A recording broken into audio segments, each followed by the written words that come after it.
Hello, and welcome to Thimble and Plume Dockenbaret Sew Along Step 2, Layout, Marking, and Cutting. So the next thing that you're going to need to do is to gather the supplies and items that you'll need in order to complete your project. First off, you're going to need your fabric. You'll need your fashion fabric as well as your lining fabric. You'll also need your pattern, your cutting utensils, and your marking utensils. You can use the chalk like I have here. You can use pencil, pen, whatever works for you. I also have, not pictured here, a tracing wheel and some tracing paper. You also need a way to keep your pattern in place. I have weights, but you can also use pins if that's what you prefer. The next thing you'll do is you'll take your fabric and you're going to lay it out on your table, one piece on top of the other. This is felt, so the grain isn't really all that important because it doesn't have a grain. If you have a fabric that has a grain, please make sure to pay attention to that, as well as the nap of the fabric, as that is going to definitely inform how you lay out your pieces. For this, we're just going to lay out the brim on the bottom, and then we'll lay out the crown one on one side, and then we're going to nest the other piece next to it. If you have something with nap, you'll want to pay attention to how you lay it out and not do it in this way. Go ahead and lay down your weights to keep your pattern down, or pin it if that's what you prefer. Once that's done, I'm going to take my, here I'm using a tailor's chalk, but you can use a pen or whatever works best for your fabric. And I'm going to trace around everything, making sure that I mark off the matching notches. Those matching notches are going to become very important once you begin sewing your fabric. So I've gone around and I've traced the outside line on all of these things. Next, I am going to go ahead and remove my pattern off of my fabric. The next thing I'm going to do, we just have our cut lines marked. You really want to have your stitching lines marked as well, because that's going to make things go very much smoother when you are actually sewing together the pattern. What I'm using here is a large sheet of tracing paper. It's a wax tracing paper. I prefer the wax because it doesn't get in the way of me. It doesn't come off when I'm working with the fabric like a chalk would.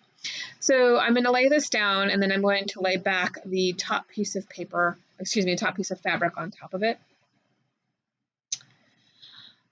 Then what I'm going to do is I'm going to want to pin the two sheets of fabric together without catching the paper in the way. You can see I've left a little bit on the side there where the paper is not pinned to it. This is going to make it easier for me to pull out the paper later.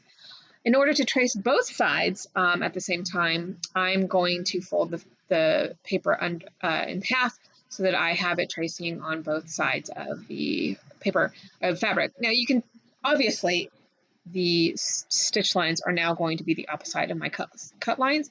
It's okay, it doesn't matter at this point. This fabric doesn't have a front or back, inside or outside, so it's fine.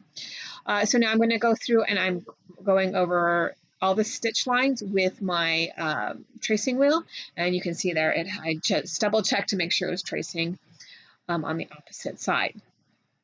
So we're going to do that with all the pieces, and again, make sure you go ahead and mark those matching notches. Those are going to be really important. Also make sure that you are tracing along the correct seam lines, remembering that there are 3 different sizes on each pattern.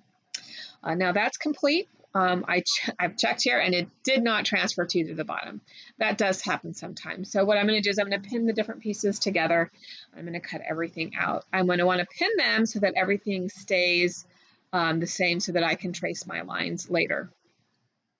If you have a woodgy kind of fabric, you're going to want to use more than the couple pins that I've used here. But since this is felt and I'm used to this, I didn't put any extra pins in. So usually at this point I would be done, but since it didn't mark both sides of the fabric, because it's probably just because it was too thick, what I'm doing now is I'm going to have to fix that. So I'm going back through, I'm taking the pins out, and I am pinning them back together so that the right sides are together, and this means that the wrong sides are outward. So then what I can do is I can trace the seam line that did go through onto the opposite piece. Again, be really careful if you have a fabric that does have a nap or if it has directional, like a inside and an outside, because you're going to be wanting to be very careful in making sure that the way that you pin it, you have both both sides accounted for. So I'm repeating it with the brim here, and then again, make sure that you're getting every single mark on there. You're going to be marking the seam lines, marking all the matching notches. You'll be grateful that you did that later.